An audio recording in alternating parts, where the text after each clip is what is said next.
concerned about the future. You know, many people say this crisis is over, happy days are here again and all this. Yet, how many people think that we're going back to normal, that things will be fine again? How many think that things could get much worse for many people? How many people think there could be a major disaster up ahead? Yeah. So the question here is this, you know, is how do you prepare for it and all this? So related to the angel of death, Mike Maloney here. As far as, you know, because gold and silver are kind of indicative of the concerns in the marketplace, you know, the distrust of fiat money, you know, printed money. That's why gold and silver is kind of the canary in the mine, but they're also the bellwether of the emotions, right? Absolutely. And, you know, I'm preparing by getting fully diversified. I buy both gold and silver. I also started a business. I sell gold and silver. Yeah. And then I wrote the best-selling book on gold and silver, Rich Dad's Guide to Investing in Gold and Silver. So when the economy crashes and as we predict, the crowds come rushing in to buy gold and silver, will you be happy or sad? I will be celebrating. In every tragedy, there's an opportunity. Right. And now is the time to try and find what the opportunities are and seize them. Now is the time to figure out what is going on in the planet and look at why this decade is going to be completely unlike anything that we have ever experienced. Oh, this history. Yeah. World history is changing. Right? Yes, very rapidly.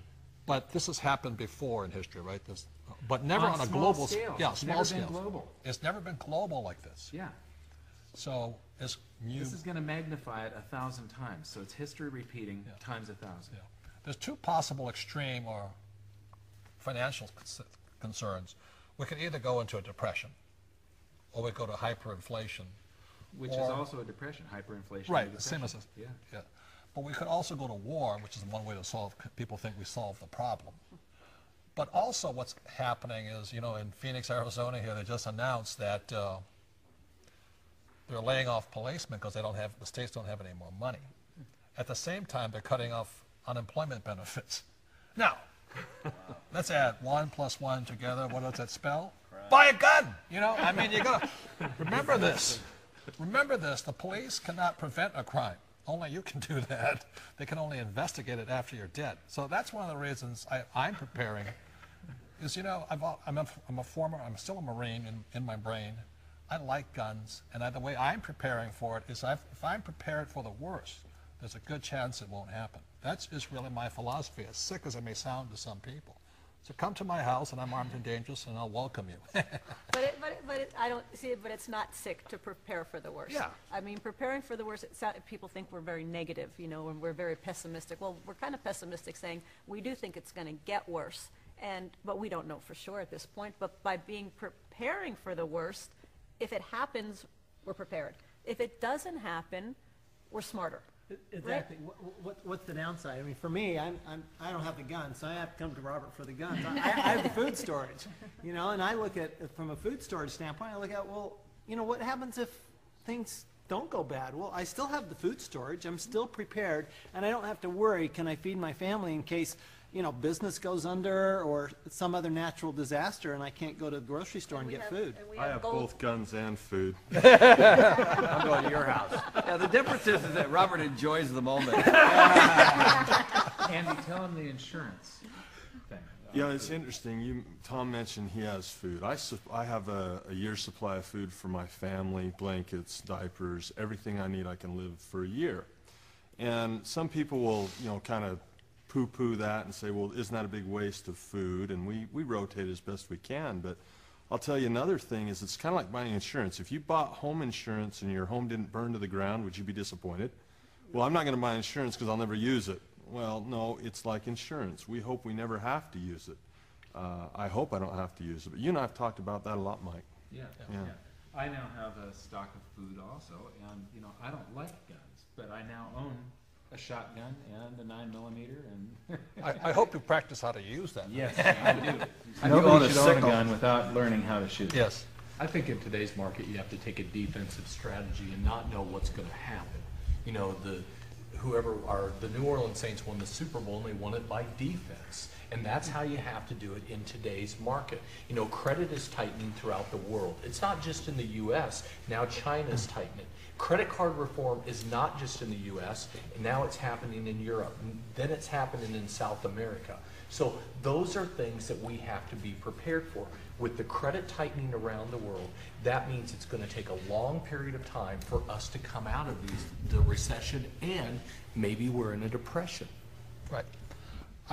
Kim and I personally we have food, we have water, we have guns. We have gold and silver. And cash, because we don't know which way it's going to go. The point here is this, you know, a few years ago, the whole credit card system nearly shut down. And when that shuts down, the credit card system shuts down, the world shuts down. You know, forget about oil, forget about gasoline, credit cards stop. You're going to see a run for the supermarkets, and the supermarkets have less than 3 days supply. If that whole thing stops, you know, I mean, I have a hard enough time checking out right now. Can you imagine if you got 9 million other guys trying to check out at the same time? So I just want to avoid the rush if in case it happens. Well, and credit card lines of credit are shutting down because 2 years ago, there was $5 trillion of credit card lines available. Now it's been cut down to $2.3 trillion.